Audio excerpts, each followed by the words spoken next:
Le Real Madrid ne pouvait pas croire la décision du VAR, une décision très controversée pour terminer la première mi-temps. Benzema a réussi à ouvrir le score et la finale dans un jeu compliqué dans la surface, mais l'adjoint a signalé le hors-jeu du Français. Tout était entre les mains de la VAR, qui est intervenue pour décréter qu'elle était bien annulée. Parce que, a priori, les joueurs du Real Madrid estimaient que le ballon tombé sur Benzema à l'intérieur de la surface avait été précédé d'une touche de Fabinho et que cette touche confirmait déjà la position du Français.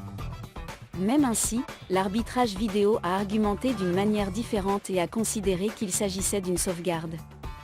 Selon le VAR, la touche de Valverde, qui cherchait à frapper le ballon pour trouver le but, a déjà invalidé la position du Français, bien que ce ballon ait ensuite touché Fabinho dans sa tentative de couvrir le tir.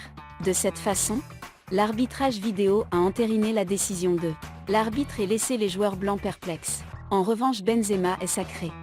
L'attaquant français du Real Madrid, meilleur buteur du tournoi avec 15 buts, Karim Benzema a été proclamé meilleur buteur de la Ligue des Champions pour la première fois de sa carrière.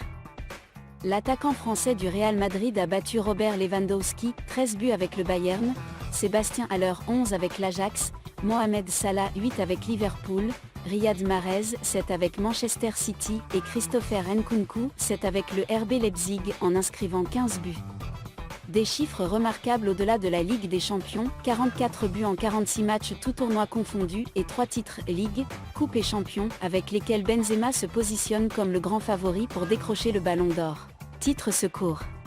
L'attaquant du Real Madrid a joué un rôle clé dans le parcours de l'équipe d'Ancelotti, inscrivant un triplé en huitième de finale contre le PSG, au match aller triplé et au match retour but des quarts de finale contre Chelsea et dans les deux match doublé à l'Etihad et but au Bernabéu en demi-finale face à Manchester City.